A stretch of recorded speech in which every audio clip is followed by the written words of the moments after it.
Hello, everybody, and welcome back to another episode of The GOAT. And it's Jeff Miner here with you tonight with Miss Julie Hall. Julie, how you doing today?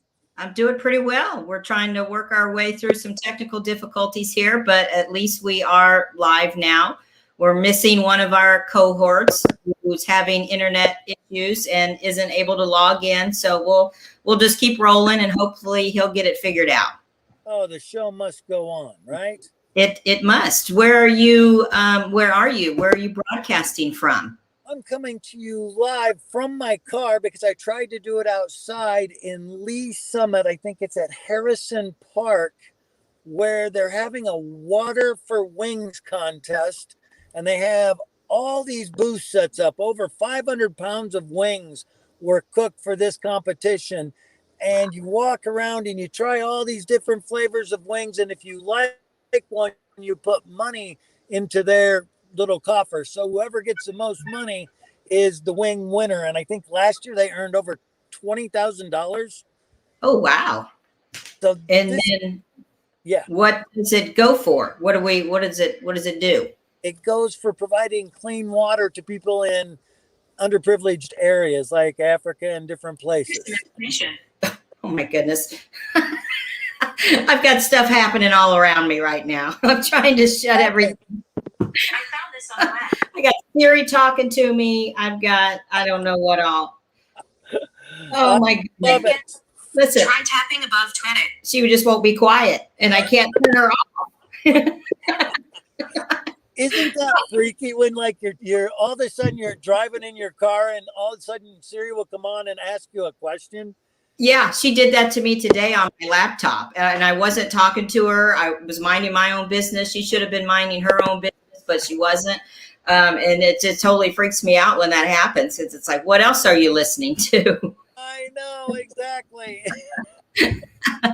So who was our guest last week, Julie?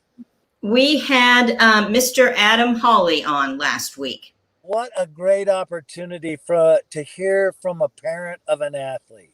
Yeah, a high-level athlete. He had so much wisdom and insights, I thought, into making it the choice of the child and not forcing them and letting them be as good as they wanted, but not making it his decision. I thought he really summed that up in a healthy way. Right. I thought so too. I did. And tonight we got another dad. We do. A dad, and among many other things, he's a very accomplished person. He's done a lot. When you say accomplished, and when we're looking at this, I'm reading over all this stuff too. And where do we pick from to say this is what he is and what he does? I want to start with the comedian aspect. I've always been a fan of stand up. And so that's where I would go right out of the gates. Well, I am excited to meet with him. He has so many stories about traveling across the United States. He's a Fortune 500 coach. He speaks. He does, in essence, what we do for the individual, he likes to do for lots of people. And it's peak performance and creating people to do better and to keep moving forward. And you can always be more. And this guy has taught me a lot of personal lessons. I know Cary from quite a ways back, and I've learned a lot from him. And I'm so excited to talk to him tonight. Well, I tell you, I've learned a lot just in the last few days while I was researching him, getting ready for this show. He's got a kind of his website, or his mantra, maybe you could say, is the power of the question. And he's got 10 questions, I think it is, that he kind of thinks are very important questions that you should always be asking in business. And actually, a lot of them are in life as well. So it seems very similar, like what you were saying, to what we do, is or not what I do, but what you do, is asking people questions and helping them get to where they're going to be by asking the right question. So there's a lot of overlap, I think, between what he does and what you do. Well, and I've got a little story that goes with that, but I'm going to wait till he comes on. Okay. He's actually an underlying piece to my book. Oh, okay. Are you ready for me to bring him on? I'm ready when you are. All right, here he comes. Mr. Cary Phillips. Yes, Cary Phillips, welcome. Thank you so much for having me. I appreciate it. Yeah, we're happy to have you.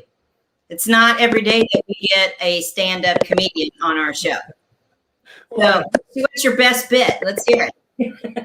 Cary, when I heard that too, I didn't know that, and I'm all excited. All right, give us your best shot. I'll tell you one short joke. I love it. My wife and I were visiting my daughter in New York one time, and my daughter Taylor said, "Dad, could you and Mom have ever run a business together?" And I said, "Not likely." I said, "Quite frankly, I don't know who would kill who." My wife said, "Whom?" I said, "What?" She said, "The correct grammar is I don't know who would kill whom." Oh. I said, "Okay, now I know." He had a head start. Yeah. I think I'd read your wife. Is she a journalist? Did I read that right? She's a J major from Mizzou. She owned a public relations company for 20 years, and she wrote a very best-selling book that I could talk about a little bit later when Taylor went off to college. I'll tell you all about that as well. Okay. All right. Well, she might know a thing or two about grammar then. Oh, she knows a few things about it. Yes, I can tell you. Well, it's actually one of the ways that you get better. There's an actor died not too long ago, Brian Denny. He said one of his favorite quotes is that when you walk with giants, you learn to take bigger steps. And his suggestion was spend a whole lot of time with people smarter than you. And fortunately for me, that's not a real problem to find them. But I will tell you, when you do that, it will absolutely increase your game. It will help you a lot. Sure, I can see that. Just like keeping people around you that are better than you. You rise to their level. Well, the whole idea is you don't avoid them; you look for them. Mm-hmm. And see. I say that you are you see the gray hair, everything, but I'm a perpetual student. And I take great pride in the fact that it's almost impossible not to teach me something, because I am so tuned to trying to learn something from people. And there's opportunities all over the place if you're willing. If you're willing. Oh, I love questions. I'm always asking questions of everybody. I get in trouble all the time, especially by my kids, about asking questions, but I'm a naturally curious person too. I always want to know why or how or that kind of thing. So I love it. This was right up my alley, hearing all these questions. Yeah. So Cary, where I would like to start on this journey, because there's a long road to your journey, I know that. And where I would like to get is somewhere along the line, you decided it was important for you to train goats. And you are the trainer of people getting better and moving forward and performing at a higher level. And like I was saying earlier, you do on a large scale what we try to do individually. Well, thank you. Thank you. Yeah. Well, the idea of, if people are open, or if they're open to the idea, I still remember years ago, Bobby Knight had night school on. I don't know if you ever saw that. One person is going to, you could walk on to Texas A&M or wherever he coached, and he coached these people for a couple of weeks, and they taped it. There was one guy that was better than everybody else, and at the end of every show, they would let one person go. And at the fairly early on into, I'm going to say the first couple of weeks, and Bobby Knight would ask for feedback from the other coaches that he'd make the decision. And he let this guy go. And the guy that was better than everybody else. And after it was over, somebody says, "Why did you do that? You didn't think he was better than everybody else?" He says, "Yes, I thought he was, but he wasn't getting any better." He said, "There were two people. I've had them 2 weeks, and they've already improved. This person has appears to me is a little bit plateaued. They're kind of comfortable where they are. And so I'm not sure how much I can do." So if there are people that are not really willing, they're not willing to do what needs to be done. There's nothing wrong with that. There's a whole lot of ways to live your life. But once it's pretty clear on where you're trying to go, and then you start getting some feedback on how you get there, if people aren't willing to do that, well, then that's good feedback for you, because what you're giving is your time. That you're giving your time. There was a coach that I loved.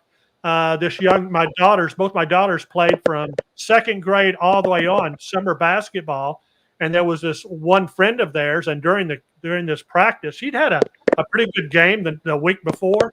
And during this practice, the coach was on her. He was on her, during the practice.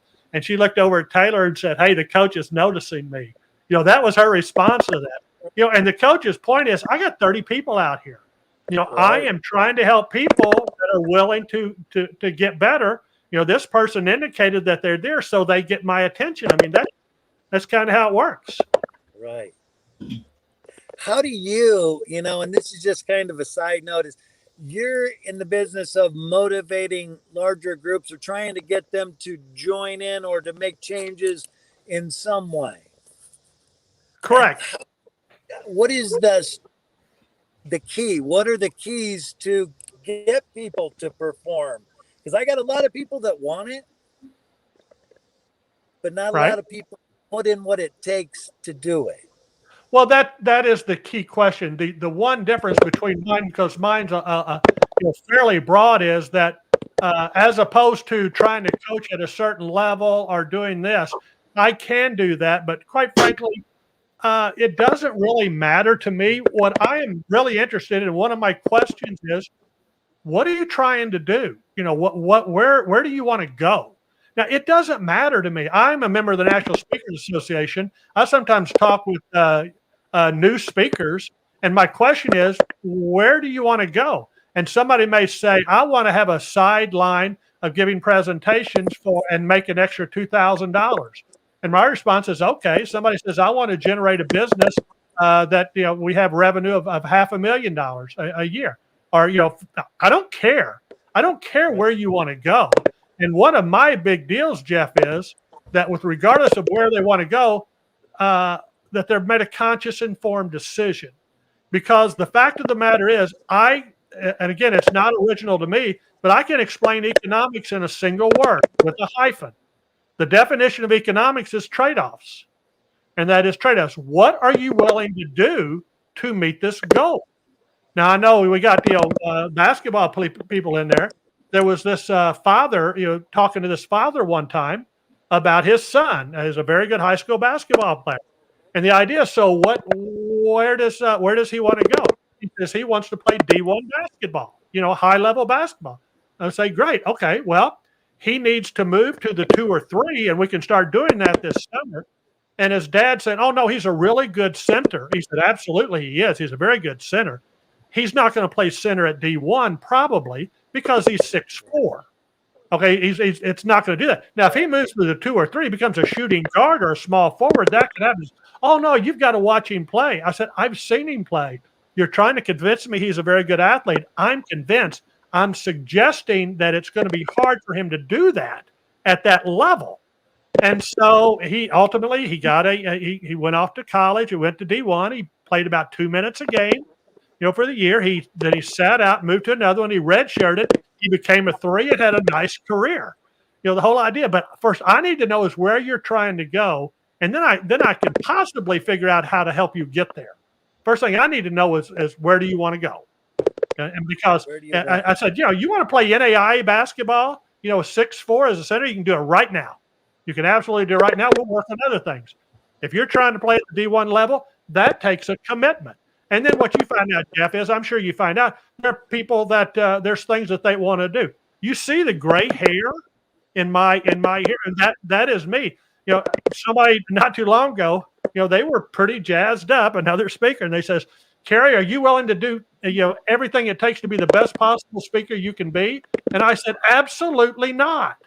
No, I am not willing to do that. Not at my age. I'm not willing to do that because it's a trade-off. In order to do that, I have to do this, and I'm not really willing to do that. I'm not putting any judgment on these decisions that people make. I mean, the whole idea is if you want to do this, then this is what it's going to require.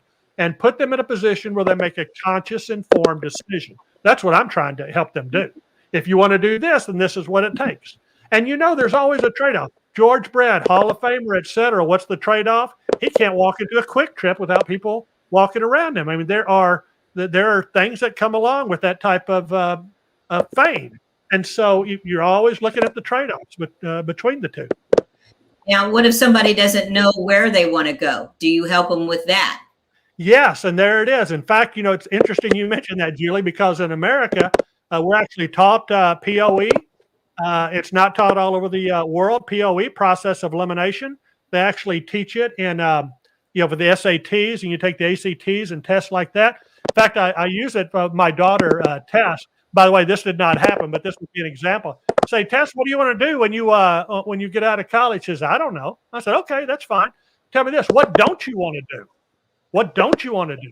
And she says, I don't want to dig ditches. I say, great. Now we're making some progress. Okay. Tell me about that. Why don't you want to dig ditches? Well, I don't want to work outside. I don't want to be exposed to the elements. Great. We've eliminated every job that involves working outside. Tell me a little bit more. So, well, I don't want to do manual labor. Great. We've eliminated every job that involves manual labor. I mean, you can get there, but it just takes a little longer. And quite frankly, not to get zen or anything like that, but it is that simple. All you know is what you know.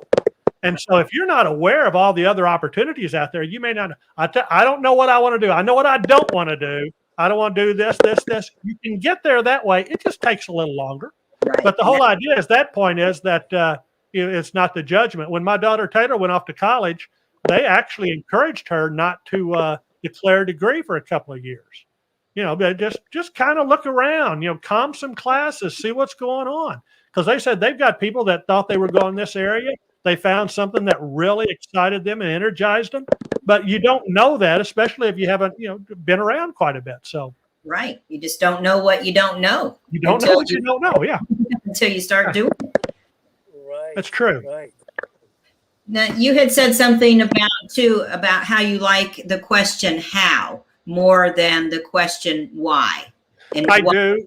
Yeah, I do. In fact, it is one of my favorite questions. When I do my presentation on the power of the question, I have the 10 questions. The last question that I always have is, the first two are always, what does this mean? How can I use it? Then I have these other ones. But I get to 9, and I say, what do you think the 10th question is? And almost everybody says, why? And I say, that's a great question. I said, but it's not my favorite question because too often why causes people to be defensive. That is, it causes people to, why did you do that? They get defensive. And so sometimes it's not really as productive as it could be. And that's why I like the question how, because how is forward looking. Why is looking backwards. How is looking forward. And sometimes when in my office, we'd have some issue that came up and the people would start talking at each other to me about it. There'd be a little bit of sniping back and forth. And I just say, okay, everybody stop. I want you to go out. I want you to talk among yourselves. I want you to tell me how you can ensure this doesn't happen again. Because that's what I want to know. I want to know, how do we ensure this doesn't happen again? And then they came back and they told me how they were going to ensure that this didn't happen again. And here's the trick. If you're listening, when they tell you how they're going to ensure it doesn't happen again, they will tell you why it happened. Say what we're going to do, how we're going to ensure it does happen again. We're going to get this information out. They do all this. And if you're listening, then you know why it happened, but it's without the drama and the fanfare. That's a lot of times you're moving. You're absolutely moving. You got your answer. You just didn't ask the question directly. Right. Yeah. That's a big one. And again, like I say, but also the one thing is that we'll talk about it is that what's the first thing you have to do to incorporate a new idea, a new concept, or a new behavior in your life? What's the first thing you have to do? You have to remember it. And sometimes people say, well, duh. I say, oh, no. People have gone to workshops. They've listened to things. They write down these notes and say, that's a great idea. That's a great idea. And then they put it in a book somewhere. They put it on their laptop. And then life gets in the way and they kind of forget about it. So in addition to, just simply providing some information, I try to come up with some memory triggers that might help people remember. For example, how for me, my memory is the phone. How? If you get on your phone, you can, how do I do this? How do I do that? It's amazing. It's absolutely amazing. So when the conversation is going on and you can see, it's escalating a little bit, the way that I stop it is, okay, how do we ensure this doesn't happen again? And that is everybody is focused on the solution. We're not really doing the blame game right there. So that's kind of the idea. Sorry, Cary. I'm looking at Jeff over there who keeps jumping around all over the place. Are you jumping around in the cabin of the car? I've got sun right in my face, and it's like it's not good. I'm going crazy. It's okay. I mean, it doesn't bother us unless it bothers you. Well, it doesn't. Yeah. We don't want it to bother you. But the other thing too, and I think because it's not right in my eyes, but it was like just standing going, I can't even see the phone. Well, don't move. Just in real good posture. Sit up real tall. There you go. I gave a presentation in Omaha, Nebraska one time. It was on a legal topic. It was at this insurance company, and they didn't tell me it was going to be, but they went down and it was in like their snack room or something, which is fine. There wasn't that many people there. This was 25, 30 years ago. And I'm standing there. I thought, well, maybe they said the people that are going to attend this, the snack room was closed. Oh no. People were coming in and getting snacks and stuff. And I'm standing up there giving this presentation. This guy walks behind me, opens the door. He gets out this popcorn. He puts it in the popcorn in the microwave, and he stands right next to me while I'm giving this presentation. The popcorn's just popping away. And of course, I just loved it. The whole idea is I got to go. I'm doing my presentation, and all sorts of stuff happens, and you just deal with it. Right. But you just got to roll with it. Well, people know that anyway. I mean, from a sports situation, you're doing this baseball game. It starts raining. Something happens. All these things happen, and you just deal with it. You just got to go. You just got to go. You just keep going. That's right. Well, just a minute ago, you were talking about visual representations and stuff to try to remember things. That was a great segue into one of your what's happening right now. What's going on with you writing a book? I want to ask you or tell you or have you talk a little bit about. I will never forget you and I were. Oh. Wait, one of us were both asking questions, Julie. I know. Okay, so go ahead and ask your question. Well, Julie's question was about the idea of writing a book. And why haven't I done this earlier would be a good question in that form, Julie. I was given this presentation. Well, this all over the United States. It was legal based. I was getting good feedback on it. And I was asked to write an article for this national magazine about this particular topic, which I did. And I wrote this article. And after it was finished, I couldn't believe how good it was. I couldn't believe what a naturally gifted writer I was. And then I showed it to my wife, who is a journalism major from Mizzou. And she looked at the article that I wrote. She read the first paragraph. And she said, wow, there's a good idea in there somewhere. And the conversation started. And she told me something that was very, very valuable. She said, Cary, you got to understand, when you give a presentation, you already have a captive audience. That is, they have come to hear what you have to say. Also, you can see the expressions on their face. And if they're not completely understanding it, you can just improvise a little bit. And at the end of the presentation, you can take questions.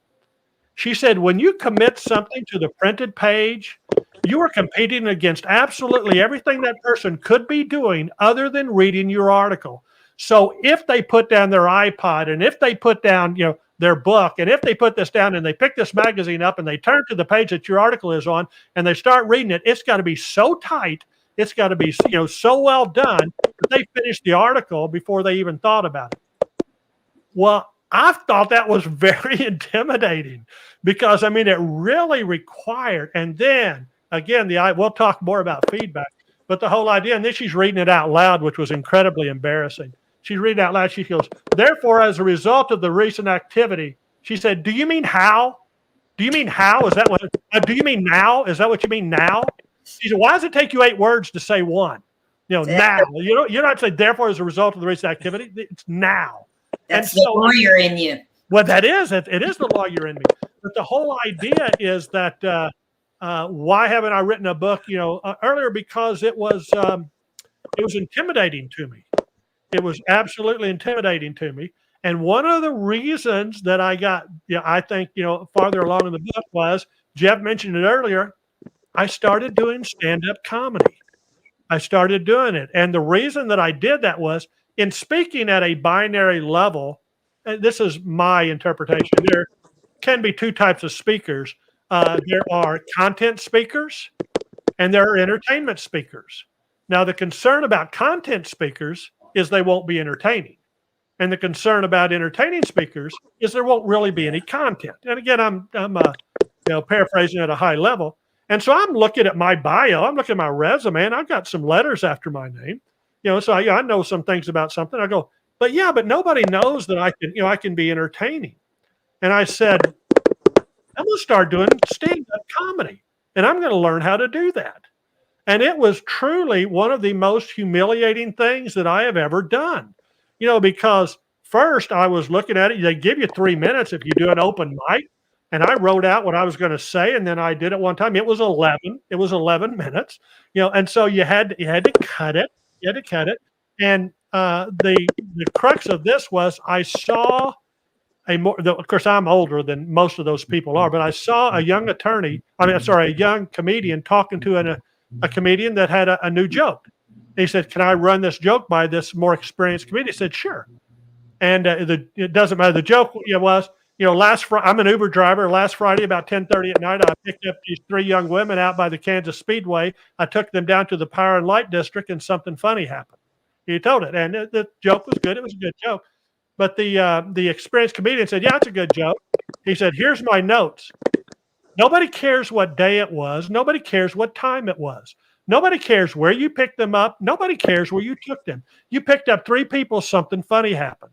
And when I saw that, my thought was, get to it. Get to it. People are busy. And so that really helped me. Absolutely. That really helped me to start trying to crystallize what I'm trying to do. Because, like I say, people are busy. And again, in my own, and makes it a little bit more difficult, I don't want to just tell them that. I want to give them a way to remember it so they can use it. And as I say, there are books, you don't have to know everything. There's a few things you need to know. If you were to know this might help you. I found it interesting that you were intimidated to write something, but not intimidated to get up on stage and try your hand at comedy in front of people. That didn't intimidate you, like writing something? No. No. Well, getting up in front of, I guess it's just simply repetition is knowledge. I had done it quite a bit, and so that really didn't bother me that much to get up in front of people. But we haven't mentioned, I'm not sure if it's in there or something like that. I've started doing acting. I've started doing some acting. I did a short film that's being submitted to the Sundance Film Festival. I've been doing a few things. Just so you know, I don't know anything about acting, but the whole idea was when the world shut down, you could do some auditions over Zoom. And I sent out a lot of them, and I got some back. And what surprised me, and I had no idea, was that I was not as comfortable in scripted scenes as I was when they say, "This is kind of the idea. We're going to start the camera and just start talking." I was more comfortable doing that. And I would say, why in the world? And I guess it's because I'd been speaking in front of groups, and I was comfortable, just making them a part of the experience with it. I do this one workshop. I've done it for insurance companies all the time, and somebody said, "Well, I'd be afraid there'd be somebody in the audience that knows more about this topic than I do." I said, "It happens every time I speak. There's somebody out there, but I bring them into the conversation. At any given time, I either teach or I facilitate." if there's somebody that has that knowledge, because the ultimate objective is to transfer information or knowledge to these people that they can use. I can do it. If somebody else is there, well, I'll let them do it. So again, that's the ultimate objective. All right, Jeff, it's your turn to ask your question. I think he's locked up. Well, I do want to just again. We may have to completely redo this whole thing. That's right. We're having fun. Yeah. Yeah. I just want to ask that one question. Sure. Okay, go. Not really a question. Okay. Cary, you locked up on me right when I wanted to ask. I'm sorry, I'm here. Yeah, he's there. You're Right the one. when I get to my key question, Cary. Go for it. Go for it. So Cary, my program, I might have told you, has changed. Am I locking up? I couldn't hear that. So Yeah. Cary, one time we met, you said there's 3 questions that you ask yourself after every loss, and it's, what did I learn? How can I use it? And 3 positives that came out of it. I can't tell you what that's done to our program, Cary. It's totally changed it. You can ask Julie. We've added a lot of that to how we have parents talk to their kids, how kids talk to themselves. It's like on that drive home when the parents a lot of times say the wrong things. It's like if I can get them to ask those 3 questions, it's beautiful. What did you learn? How can you use it? And what were 3 positives? I would tell you just from the parent of 2 daughters that played. My girls played summer basketball at a gym 26 miles from our house. So they had practices on Tuesdays and Thursdays. They had games on the weekends. That's 52 miles, for years and years. And it was some of the most valuable time that I ever spent with my children. Because also, again, I am a perpetual student. I heard somebody down at one of the NAI tournaments said, the comment was that one of the primary reasons that a lot of kids stop playing sports, from 5th grade to 7th to 8th grade, is that ride home. Yes. I mean, they had their game, etc. Pretty much all they want is their juice box. I mean, the game is over, and then mom or dad, well-intentioned, is going through every single play, etc. And what he said it more politely than I am, but the point being made was just be quiet. If you be quiet, it's night. They're looking straight ahead. You're looking straight ahead. If you'll be quiet, they will talk to you. And I'm telling you, those were some of the most marvelous conversations we ever had. And all I had to do was nothing. All I had to do was drive the car. And quite frankly, I found it a little bit more valuable than at a restaurant, because at a restaurant, I'm looking at them and they're analyzing my face. They're doing this. And in that car, and it's dark, and they're driving home, they're a little bit tired. Dennis Green talks about, the value of, for some people, of being in a car that can put them in a contemplative state. And that is where they just relax a little bit more and then just let them talk. And I learned so much. I mean, I do think it was incredibly valuable. And also they played sports, but that wasn't it. It was just the idea. Put them in a position where they got an opportunity to talk to me. All I had to do was be quiet. I love it. I love it. And we just had a workshop or so ago for parents, and it was on active listening and to learn to listen to your child and to get them to open up and share more. And it was, a lot of that. Oh yeah. Well, it reminds me too. That's great quote. George Brett and he was doing his best. His coach of the Royals at the time was manager Jim Fry. And somebody asked Jim Fry one time, he said, "Do you ever give George Brett any advice?" He says, "I give him advice all the time." And they said, "Really? You give him advice? And what do you say to him?" He said, "I say, attaboy, George. Keep it up, George. Keep it up." And, the idea in a basketball game, there's only 4 roles. There is coach, there's player, there's fan, and there's referee. And you only get to play one. And when if you're the fan, if you're the parent, you've got one job. Yay! The coach will direct the kids. The referee will decide if something wasn't done right, and the player will actively be involved. That's all you've got to do. Don't help the coach. Don't help the referee. Don't help your child. And again, of course, I like the idea because that's so simple. That was done. I heard somebody say that years ago, and I still remember it. That's beautiful. Yeah. And Julie, I think you can take that too, because really that's it. There are 4 roles, and I try to delineate those all the time. It's like, you're not the coach. You're not the coach. That's their role. If the kids are doing something unsportsmanlike, the coach and the referee are going to take care of that.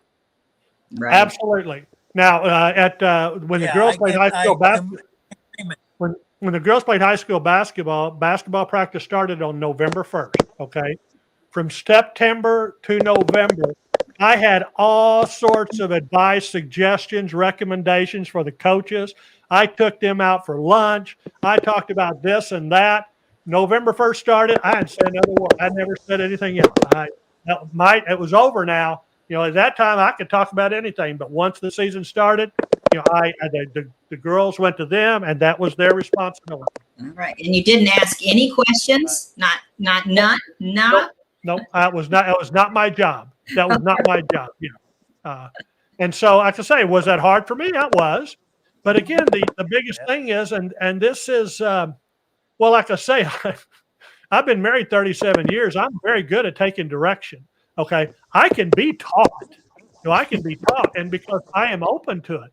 And when I'm listening to these people, I would say that's good advice. And and when I heard people talking about some of this, it wasn't where I said, well, Bill should be here, John should be hearing this. I was going, no, I should be hearing this, because so often with parents, they're well intentioned. All they want is the absolute best for their child. And most of the time, that's not the way to do it. That is not the way to. It's not. It's not from mean. And I tell you what, early on, I looked at some of them, and I could hear myself. I videotaped some of them, and I was going, "Oh my! I'm so glad I got better. I am so glad that I got better." So, oh my goodness! I'm sure they are too. Somebody asked me one time after the girls left. They said, if you could do anything differently, would you do anything differently? And I said, I would do everything differently. I said, I was not patient enough. I wasn't calm. I didn't listen enough. I didn't do that. I said, I would do so many things differently with one understanding. And that is, the kids have to turn out just like they did. Because in spite of me, they turned out really well. So there were so many, I go back, oh my goodness. I'd love to do some things differently. Oh, yeah. Wouldn't we all? Exactly. Yeah. Julie, does that lead us to our GOAT tip? I believe it does. Let's see here. Let's pull it up. There, we got it. Right question at the right time. This is a GOAT tip for so many of us. And it's one that Cary has made a big part of his career and his life, but it's a big tip for everybody. And it's like, questions are where the power is. Asking the right question at the right time.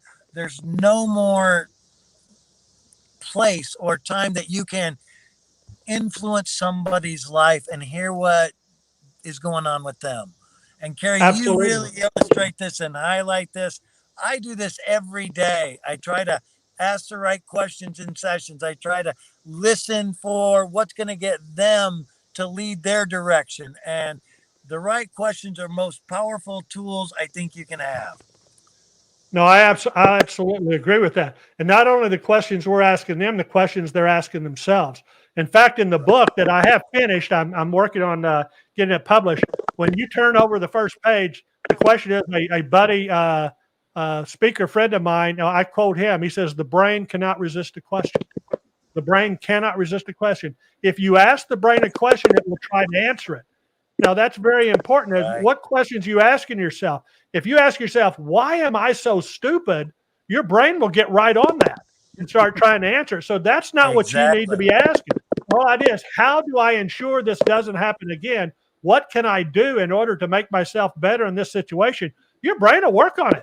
Your brain will absolutely work on it. So, the power of the question is absolutely, it's very, very important.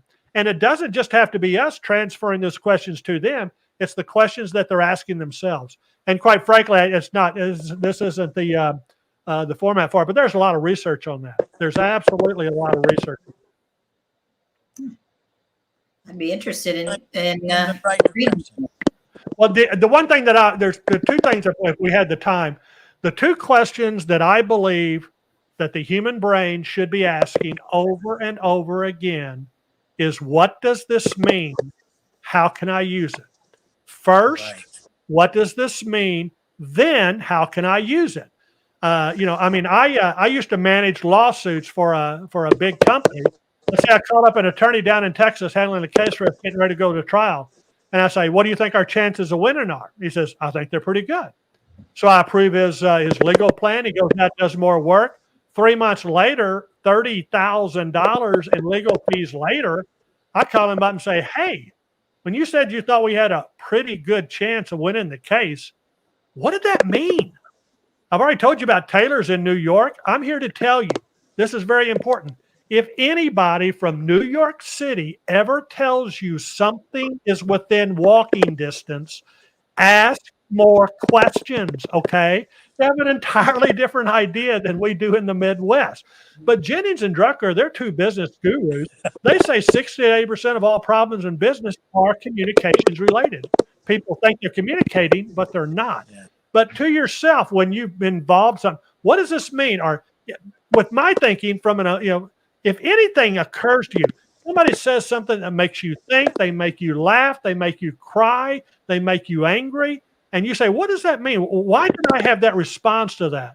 Oh, I see, because, how could I use that? And if that becomes second nature to them, the universe will be teaching you lessons all the time because you had some type of response to them. Or you said something, again, with my very amateur role in comedy, you say something that somebody starts laughing, you go, okay, why was that funny? How could I use that information? But those are the two big ones for me that you can do over and over again, all the time. What does this mean? How can I use this information? That's why, regardless of what people are talking about, again, I was telling Coach D before this started at the Phillips family, we say everything can be related to basketball. Everything can be, basketball can serve as a metaphor for anything. Like I say, mine is that my daughter Taylor, if I called up either of my daughters right now on the phone or texted them, and I said, Taylor, what is worse than missing the free throw to win the game? Her answer right back would be not getting to shoot it. You say, absolutely right. You put your team in a situation where they could win the game. Second question, and if that happens where you miss the free throw and you lose the game, what do? And she said, I walk off the court with my head up. I said, you absolutely do. Because I want to tell you what, if you're hanging around the hardwoods long enough, one of these days you're going to win the game. One of these days, it's not going to work out. And you're just going to have to deal with that. And when those things happen and you just deal with it, my buddy Cam Awesome, I don't know if you know him. He's a 4-time Golden Gloves guy, but one of his favorite quotes for me, says, if you can fail without being discouraged, success is inevitable. I mean, if you can fail without being discouraged, success is going to happen because failure does not throw you off at all. You say that didn't work, and then you just keep going. And you're thinking about that guy in the ring. Exactly. He's not going to stop. Okay, and so success is inevitable if you can do that. Exactly. That's right. Thank you so much for your wisdom and your being on the goat tonight. You are a stories. True goat in my mind, Cary. I have learned so much from you. Well, you're very kind. I really enjoyed the experience. Julie, do we have homework? Pardon me? Great. I didn't hear what you said. So, Julie, do we have homework or what is it? Housekeeping. Yeah. Oh, not much this week. I just wanted to say next week we have a gentleman by the name of Drew Madaga, I think, He's a former player of Damien. I don't know a whole lot about him at this point. I think he left athletics and now is in music and is doing a lot of music. That is really it as far as anything. We do have some upcoming workshops coming. We don't have dates set, so I don't really want to talk about that too much. Of course, follow us on our social media, like us on Facebook, subscribe to our YouTube channel, which is Triumph Performance Institute. And this show also airs on Jeff's LinkedIn profile page too. So that is all I have, unless you just want to finish up with a little bit about, we've kind of talked about it, about what we do and who we serve. We kind of talked about that a little bit at the beginning, but if you wanted to give a last little bit on that, that would be great.